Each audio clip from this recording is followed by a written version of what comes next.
Hi guys, so since I've started my sketchbook painting series, I've received a lot of questions asking me exactly how I paint in a sketchbook. So I'm going to show you guys today exactly how I paint this piece, which is page 3 of my sketchbook.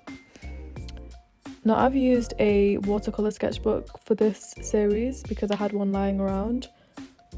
Now the first thing I do is I start a fresh new palette and try not to get paint on yourself like I have here.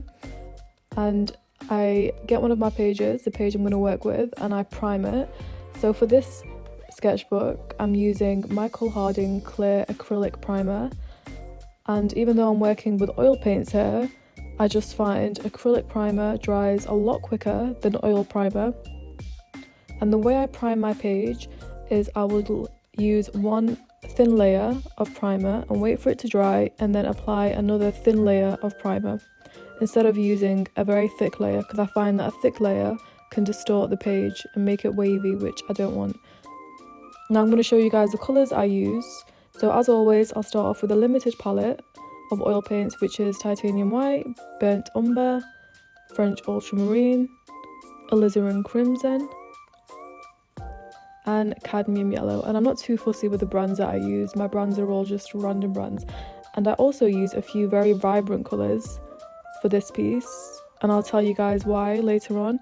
So this first colour is called Quinacridine Opera, and then this is a bright cadmium green and light cadmium orange. Now I usually use for a medium linseed oil, but because I want the pages to dry quite quickly, for this piece I used fast drying linseed oil, which takes about 2 days to dry as opposed to the 1 to 2 weeks that normal refined linseed oil usually takes. And I'm just mounting my sketchbook here.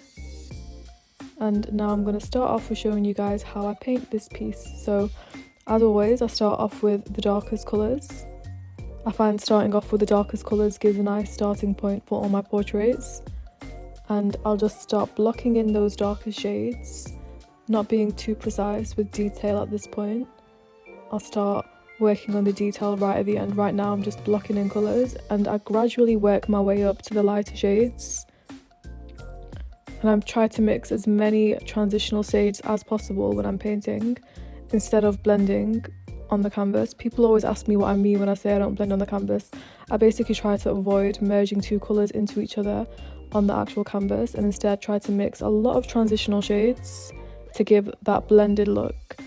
Now when I came back to my painting here, as you can see, the painting looked quite dull because this was about a day or two after I painted the rest. So I just kind of oil it out a little bit. I get a bit of refined linseed oil and rub it onto the painting to kind of make it look the same consistency as the rest. Now over here, when I'm painting the hair, I'm using very bright colours, because these colours that were in the reference picture, you can't mix them with a limited palette because they're very bright.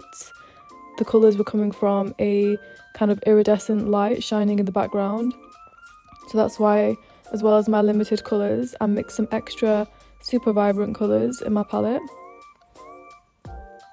And for full videos on exactly how I paint this, full real-time videos, I've posted all of them on my Patreon page.